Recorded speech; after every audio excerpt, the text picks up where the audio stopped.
વખત બજારમાં તમને ઉપલા સ્તરેથી એક વેચવાલી આવતી દેખાઈ રહી છે। આજે શરૂઆતમાં તમને 23,292 આના હાઈ બનતા દેખાયા। 23,183 પર ખુલ્યા બાદ એક સારી એવી રેલી આપણે જોઈ, પરંતુ ત્યાંથી દિવસના ઉચ્ચતમ સ્તરેથી અત્યારે લગભગ 150 પોઈન્ટ જેટલી વેચવાલી આપણને નિફ્ટીમાં આવતી દેખાઈ છે। અત્યારે 23,150ની નીચે તમને નિફ્ટી બેંક કામ કરતો દેખાઈ રહ્યો છે, નિફ્ટી કામ કરતું દેખાઈ રહ્યું છે। અને સેન્સેક્સમાં પણ ઉપલા સ્તરેથી ઘટાડો છે। નિફ્ટી બેંકમાં પણ આજે 48,720 પાસેથી એક ઘટાડો આવ્યો, લગભગ 301 પોઈન્ટનો ઘટાડો અત્યારે છે। દિવસના નીચલા સ્તર પાસે તમને નિફ્ટી બેંક કામ કરતું દેખાઈ રહ્યું છે। અને મિડ કેપ સ્મોલ કેપમાં જે આજના દિવસે વેચવાલી આવી છે, ખાસી એવી વેચવાલી છે। જો ગઈકાલની તેજી અહીંયાથી આપણને આજે ઓલમોસ્ટ પૂરી થતી જોવા મળી રહી છે બંનેમાં, એટલે એના પર એક નજર રાખજો। પરંતુ આ બધાની વચ્ચે ઇન્ડિયા વિક્સ પર નજર રાખજો। આજના દિવસે પણ હજી ઉપલા સ્તરે જ છે, 17ની પાર આજે તો એટલીસ્ટ આપણને નીકળતો જોવા મળ્યો છે। ને અહીંયા જો થોડો ઘણો હજી કદાચ એકાદ બ્રેકઆઉટ જેવું પણ ગણી શકાય નાનકડું, કારણ કે ઇન્ડિયા વિક્સની અંદર જે પ્રકારે ઉછાળો આવ્યો છે, બજારમાં વોલેટિલિટી હજી પણ વધે એવી એક શક્યતા આજના દિવસથી ચોક્કસ આપણને વર્તાઈ રહી છે। પરંતુ સ્ટોક સ્પેસિફિક એક્શન પર આવો। જુઓ, સવારે જ્યારે શરૂ કર્યું ત્યારે જે એડવાન્સ ડિક્લાઇન રેશિયો હતો થોડો પોઝિટિવ હતો, અત્યારે નેગેટિવ તરફ જતો દેખાઈ રહ્યો છે। એડવાન્સમાં અત્યારે 533 શેર વધી રહ્યા છે, સામે 1800 શેરની અંદર ઘટાડો છે। એટલે જો તમને બંને વચ્ચેનો તફાવત ઓછો થતો દેખાયો અને રિવર્સ એક લાઇન આવતી દેખાય। પરંતુ આજના દિવસે નિફ્ટીના ફ્રન્ટ પરથી તમને જુઓ, જ્યાં ઘટાડો છે, ડૉક્ટર રેડ્ડીઝ માર્જિન ખૂબ નબળા હતા અને માર્જિનની ચિંતાને કારણે સ્ટોક આજે લગભગ 4.5% જેટલો ઘટ્યો છે। અપોલો હોસ્પિટલમાં 2%નો ઘટાડો છે। SBI લાઈફ, ટાટા મોટર્સ આ બંનેમાં પણ એક ઘટાડા તરફી કારોબાર છે। પરંતુ તેજી ક્યાં છે? જો આટલા દિવસ આપણને પાવર ગ્રીડમાં 3-4 દિવસ તો સતત ઘટાડો જોયો, આજે થોડોક નીચલા સ્તરેથી રિકવરી અહીંયા આવી છે। Axis bank, Britannia, Tata consumer product, ICICI bank, આ બધી જગ્યાએ તેજી અત્યારની પરિસ્થિતિમાં આપણે જોઈ રહ્યા છીએ। જો કે આજે ઘણા બધા પરિણામોના રિએક્શન આવી રહ્યા છે અને એ રિએક્શન પર અને માર્કેટ પર ચર્ચા કરીએ। આપણી સાથે નિર્મલ બંગ સિક્યોરિટીઝના અમિત ગુપ્તાને જોડાઈ ગયા છે। અમિતજી, સ્વાગત આપને।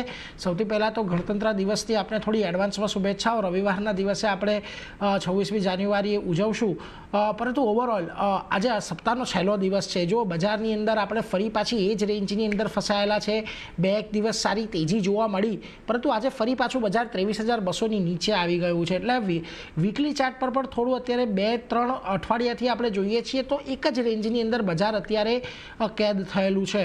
કઈ રીતે નિફ્ટી, બેંક નિફ્ટીનો હવે અહીંયાથી વ્યૂ રાખવો, કારણ કે હવે જ્યારે સોમવારે આપણે આવીશું ત્યારે 2-3 મહત્ત્વની ઇવેન્ટ એ પણ હશે કે એક તો મંથલી એક્સપાયરી તરફ આપણે આગળ વધીશું, બીજી તરફ ફેડના ડિસિઝન આવતા દેખાશે અને બજેટનું અઠવાડિયું છે। એટલે કયા લેવલ્સને હવે ધ્યાનમાં રાખીને આપણે અહીંયાથી આગળ વધવું જોઈએ? Good morning નીરજભાઈ। ઓવરઓલ જે હિસાબથી આપણે જોઈએ તો નિફ્ટીમાં અત્યારે આપણે જોઈ રહ્યા છીએ કે પ્રેશર વધતા આપણને ડેફિનેટલી જોવા મળ્યું, બટ છેલ્લા 2 દિવસ અંદર આપણે જોયું તો જે બાઇંગ બનતા આપણને જોવા મળ્યું છે, એક સપોર્ટ છે બાઇંગ આવતા આપણને જોવા મળ્યું છે।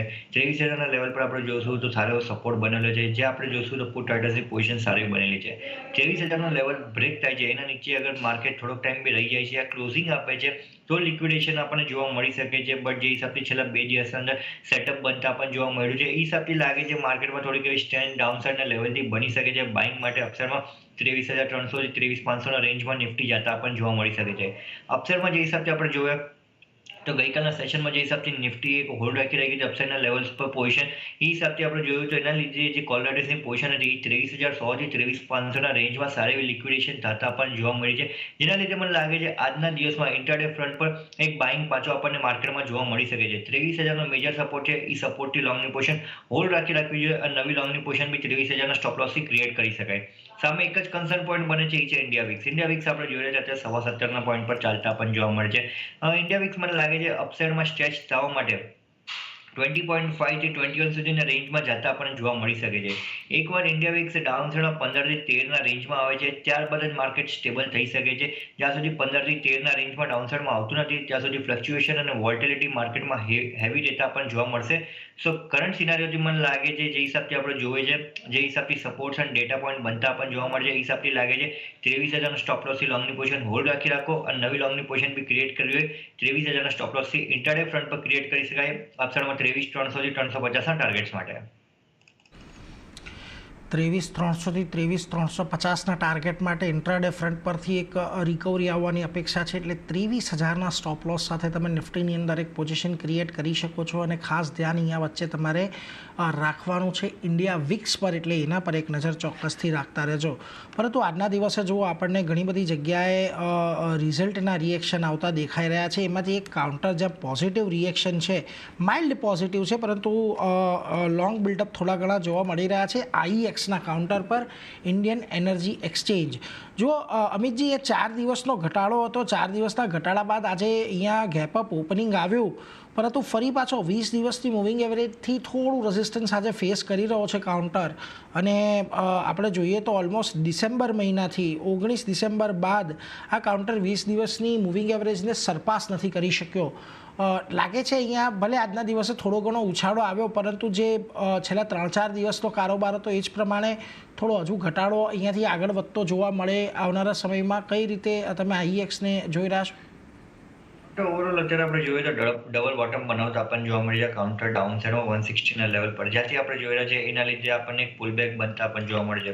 બટ અપસાઇડમાં આપણે જોઈશું તો 50 DMA નો જે રેઝિસ્ટન્સ બને છે 176 પર બનતા આપણને જોવા મળશે, અને 200 DMA નો જે રેઝિસ્ટન્સ છે 180 પર જોવા મળે છે. સો અપસાઇડના લેવલ્સ પર તો રેઝિસ્ટન્સ બહુ બધા બનતા આપણને જોવા મળે છે.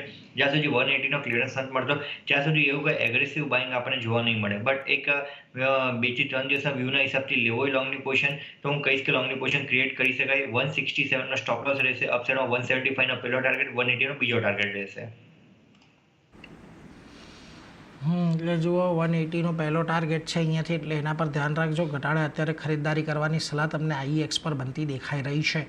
પરંતુ એ સાથે